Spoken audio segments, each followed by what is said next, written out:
Ave Maria! Good morning, students! Before we start our class, let's have an opening prayer. Let us put ourselves in the holy presence of God as we all say, in the name of the Father, the Son, and the Holy Spirit. Amen. Lord, make me an instrument of your peace. Where there is hatred, let me sow love. Where there is injury, pardon. Where there is doubt, faith. Where there is despair, hope. Where there is darkness, light. When there is sadness, joy. O Divine Master, grant that I may seek not so much to be consoled as to console, to be understood as to understand, to be loved as to love. For it is giving that we receive, it is in pardoning that we are pardoned, and it is in dying that we are born to eternal life. Amen. Glory be to the Father, and to the Son, and to the Holy Spirit, as it was in the beginning, is now, and ever shall be, world without end. Amen. Ave Maria! Hi everyone! Today we are talking about growing up. So, what are the things grown-ups can do that kids can't? Yes? Let me stand up. Yes! Correct! That's right. But growing up also means being more responsible. So, what is growing up in the right way? Growing up the right way means becoming a good person. And we call that the human formation. Sorry, baliktad. So, human formation is it means learning to be kind, fair, and responsible. So, what is the purpose of the human formation? It's for the transformation. Transformation of our oneself. So, imagine of us kanang seed. Imagine ang kanang liso. The seed must die in order to live and grow. Kinahanglan malaya pa sila, usa pa sila moturok. Same, pariha na to. Kinahanglan na to buhian ang atong mga bisyo sa una in order nga mo tubo ta as a good person. Aron mabuhatan na, kinahanglan na to ang human formation. Kay diri ma-form ang ato ang character, conscience, o we have the capacity to love and relate responsibly. So, it also means learning to know what is right and wrong and to make good choices. So, human formation is like building a strong and good character. So, there are three ways that we can be responsible to others, to ourselves, and to God. So, being responsible to others or the social responsibility.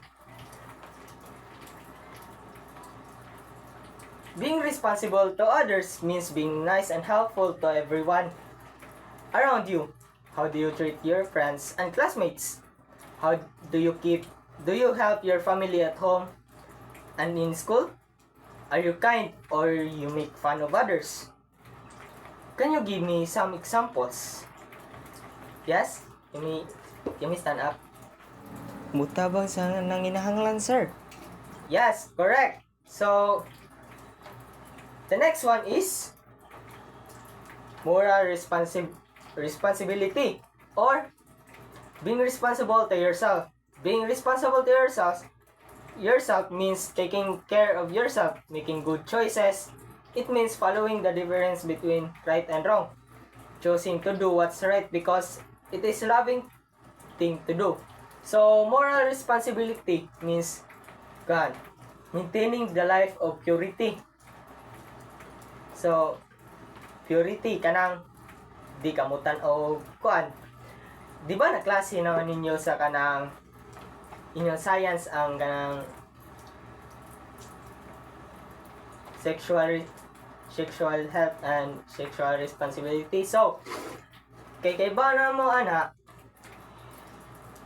kanang mga butanga buhaton ra na sa mga married couples like bawal magpuyo-puyo you need to be modest sa inyong sinulutan sa inyong panurya, sa inyong pagbuhat. The next one is religious responsibility. Pasabot ana, being responsible to God means taking care of your relationship with God. It's not just doing things because you have to, but because you want to be closer to God. Like, for pareha sa 10 commandments. Imo na sundon because dili kay kanang nahadlok ka sa mga punishments like may impierno, purgatory.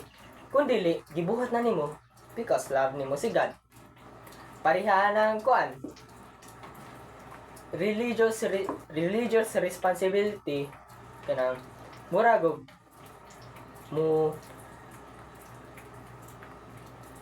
musimba ka kada Domingo kay ganahan ka makakita ni Lord, or you want to kanang makibanding ka ni Lord, dili kay makisama ka sa imong friends or just to show off your kanang bag-o ninyo sinina, dili sayop na. So how can we show our love to God? There are many ways to show our love to God. We can pray, go to mass, confess our sins, mangumpisal, learn about Mama Mary, iyang mama, or atong mama kita. So think about our day and how we can do better. So which of these things do you already do? Tanan, Tanan, sir. sir. Simba kada Domingo, sir. Tanan. So good. Sa bata pa niyo nga edad, you already practice it, which is good. So there are good habits to have, which is the K virtue. Ang main good topic na to is responsibility, but it has kanang daghan good nga scope. So the first one is kanang to help us to be responsible, we can practice good habits, being pure, being honest, and being brave. So first is purity. Ang katong akong example sa moral responsibility. This means respecting your body and others. Parehanan sa just like what I've said kanina nga dapat modest ka manood. The next one is honesty. This means telling the truth always. Dili ka mamutbot. Then courage. This means being brave enough to do what is right. Sama dili ka mag-uwa-uwa nga to show off your cross. Like di ka mauwa bisan nagdaghan na og tawo, manguros gihapon ka if makaagi kag simbahan, or to pray the rosary sa bisag naka sa jeep. So how can you show these good habits every day?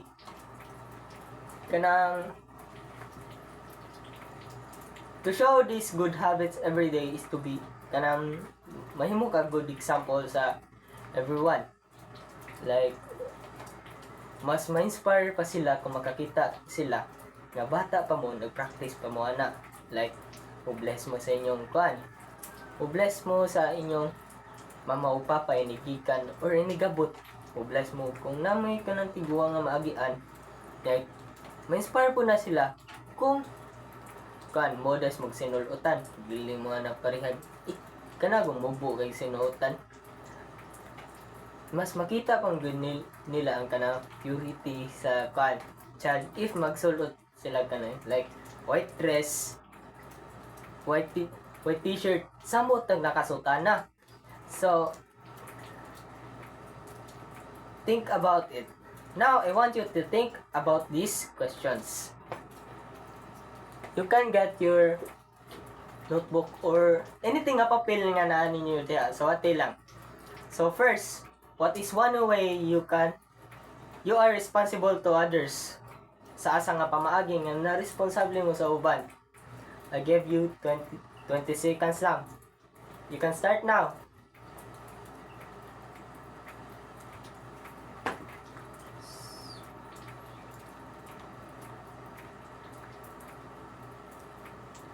Time's up. So, what is one way you can be more responsible to yourself? sa asa nga pamaaging nga naresponsable ka sa pagatiman sa imong kaugalingon.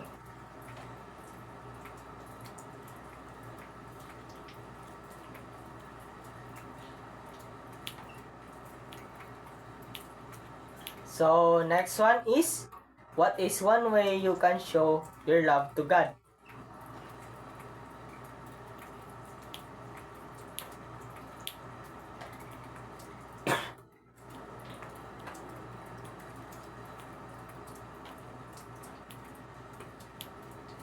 So, karon, kay mananamon mo answer, napo ko i-share. Did you know who is this? Si Saint Maximilian, sir. Yes, correct. He is Saint Maximilian Maria Kolbe. He is a Franciscan friar o usa pud siya ka martir. Saint Maximilian Maria Kolbe life exemplifies maturity through his spiritual growth, responsible actions, ug ang iyang selfless sacrifice. His journey reflects a continuous development of moral and spiritual strength, culminating in his ultimate act of charity. In early indications of maturity, from a young age, Saint Maximilian displayed a strong sense of purpose and spiritual inclination. At 12 years old, after being scolded by his mother, he turned to the Blessed Virgin Mother in prayer and had a vision where she offered him 2 crowns, white, which means purity, and red, which is martyrdom. O katunduha, iyang gi-accept. This movement revealed his character and willingness to embrace whatever life would bring, demonstrating humility and courage. Saint Maximilian's maturity is evident in his responsible actions and leadership roles. While studying in Rome, he witnessed hateful demonstrations against the Pope, which prompted him found the Knights of the Immaculata, organization dedicated converting sinners through prayer. Isip sa kapari, he served in Asia, founding 2 monasteries, later ran in the Franciscan Monastery and Niepokalanów in Poland, where he opened a temporary hospital and published religious works, including anti-Nazi literature, which action showcased his commitment to his faith and his proactive approach addressing the challenges around him. The ultimate demonstrations of Saint Maximilian's maturity is his self-sacrifice in Auschwitz, when a prisoner was sentenced to death, and Saint Maximilian offered himself in his place. Saint Maximilian offered himself in his place, showing a complete detachment from the world and a strong love for God and others.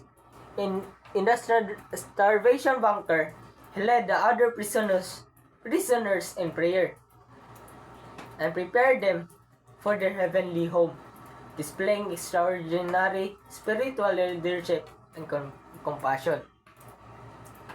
Saint Maximilian's life exemplifies maturity as continuous journey of spiritual growth, responsible action, and selfless love.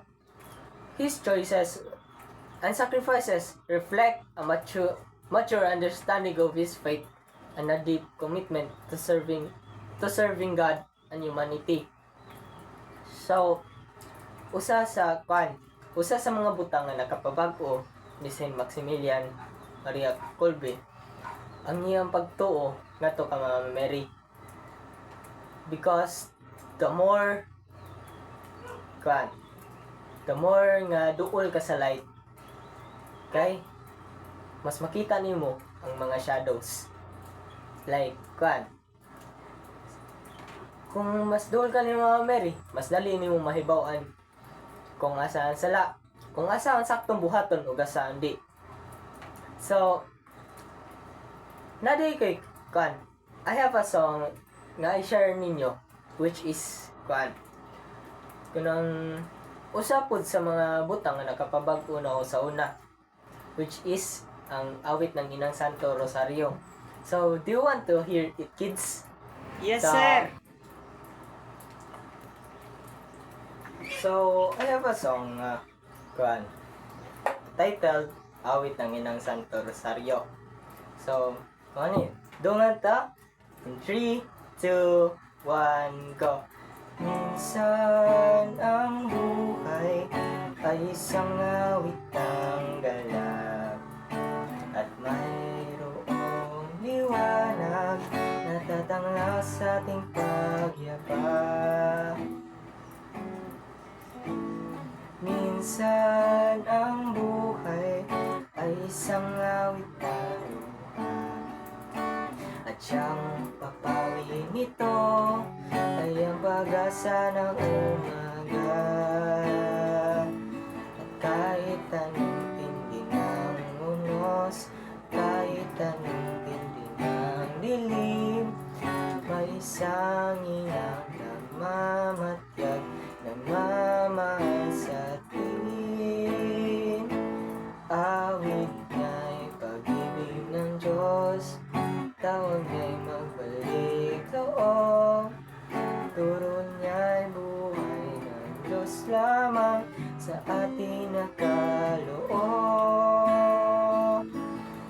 O inang mahal, narito kami, awit-awit ang Ave Maria, at dalangin ng bawat pamilya'y kapayapaan pagkakaisa. Ang rosaryo mo'y hawak namin at awit-awit ang Ave Maria. Puspos ka ng diwang banal, hingin ang aming payak na dasal. Ihatid mo kami sa langit ng amang mapagmahal. Everybody sing! O inang mahal, narito kami, awit-awit ang Ave Maria, at dalangin ng bawat pamilya'y kapayapaan pagkakaisa. Ang rosaryo mo'y hawak namin at awit-awit ang Ave Maria. Puspos ka ng diwang banal, hingin ang aming payak na dasal. Ihatid mo kami sa langit ng amang mapagmahal. Ihatid mo kami sa langit ng amang mapagmahal. So, this song was a reminder nga Ma Mary is always with us. So don't be scared. Nga bubuhat sa sakto. Ayaw ka ulong unsay unsay sulti sa mga tao nga. Nayabag na yung batay kasi gano'n bit-bit sa saryo. Pari ba ka ni? No. Base pa sa gisulti ni Saint Carlo Acutis. All of us was born as originals, but most of us died as photocopies. So, don't be scared. Do whatever na makapalipay nimo, ug makapalipay pud sa Ginoo. So, naamoy na-learn don. So, that's all for today. Thank you. Bye-bye.